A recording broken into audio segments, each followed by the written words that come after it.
Hello, friends. How are we doing? Good morning, and you're welcome back to the channel. It's always beautiful to have you together with us. And today, we just want to take a little dive into the concept of antimicrobial resistance. Now, this is a concept that we've discussed over time, but I just felt that we should take a little dive into this concept again this morning.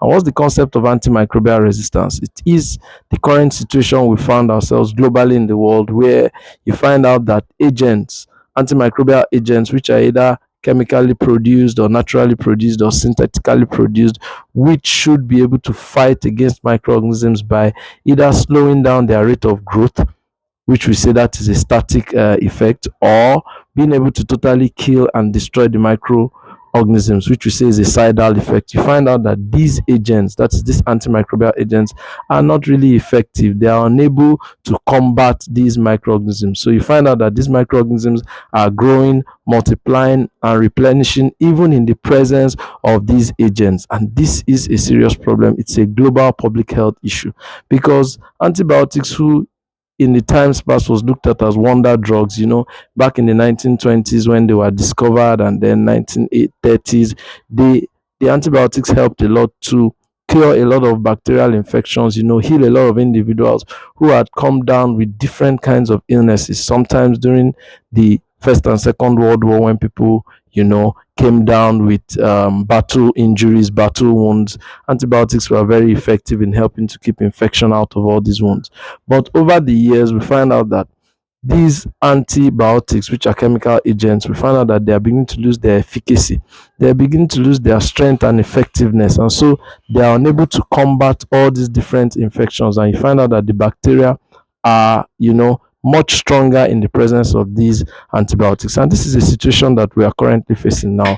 And it's a global public health emergency. So sometimes the question becomes, how are we going to combat this antimicrobial resistance? Or the question can be, what is leading to, what is bringing about this resistance that we are currently facing? Now, there are many reasons why this resistance is currently on the rise. One of them is the misuse or overuse of antibiotics.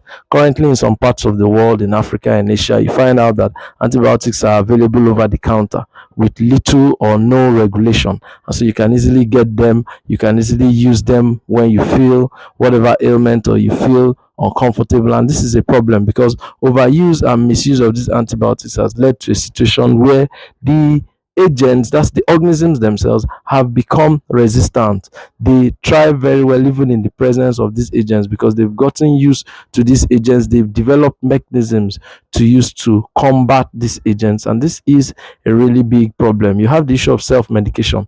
A lot of people take medications without doctor's prescription, and that means might be taking the wrong medication for the wrong infection, and all of this is helping to drive and push antimicrobial resistance. You also have incomplete treatment course.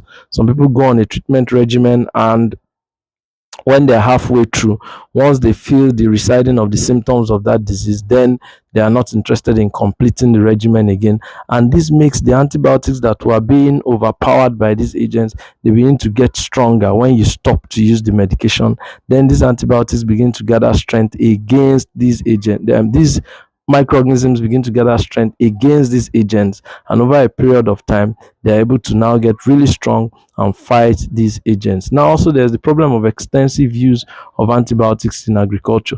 You find out that a lot of things that happen in agriculture are not really regulated by authorities and government who should do so. So, somebody has his farm in a remote area, whatever antibiotics is given to his chickens, to his pigs, to his cattle, nobody knows. And these antibiotics are sitting in the fat, in the tissues, in the meat of these cattle and livestock, and they are brought out, and people consume all these things, and they are taking in antibiotics. They are taking in a lot of organisms that are now resistant to different kinds of organisms. So these are different kinds of agents. So these are problems that we're facing currently, and we'll take our time to, in the next video, look at prevention strategies, look at what we are doing to try to combat this issue of antimicrobial resistance. Remember to like, share our content, and remember to keep a date with us so that we can continue. Thank you and have a wonderful day.